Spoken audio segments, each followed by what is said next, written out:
Prior to holding the meeting that has taken place today at Golf Hotel,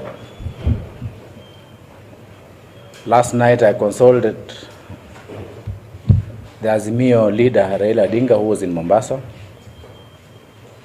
on whether to attend the meeting or ignore. He gave me express instruction to lobby all members of parliament from Western to skip the meeting, both from Azimio and non-Azimio MPs, because the meeting was not going to discuss anything tangible in regard to the Luhya community. If there are issues regarding development, a budget is not done by a Secretary General of a party. Budget is done by the executive, comprises ministers, and is taken to Parliament for approval. It is not discussed in a hotel. The meeting agenda was to discredit the current leadership of leaders in Western Province, led by Prime Cabinet Secretary Musalia, Speaker of the National Assembly, Moses Masika Wetangula, and the current nominee for cooperatives, Lord Paranya.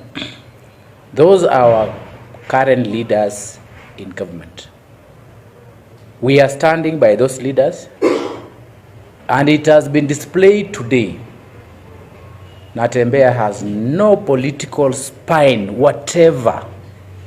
He has led today a one-man guitar. NATEMBEYA himself was a guitarist, and the dancer was the outgoing Secretary General of UDA, Cleophas Malala. We are going to convene a major meeting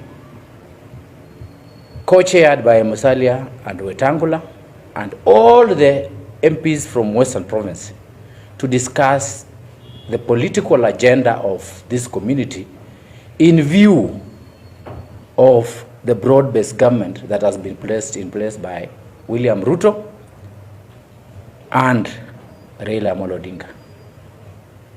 The meeting should be ignored. The meeting at Golf should be ignored as a flopped meeting, because the representative of the people are the elected MPs, elected senators, elected governors.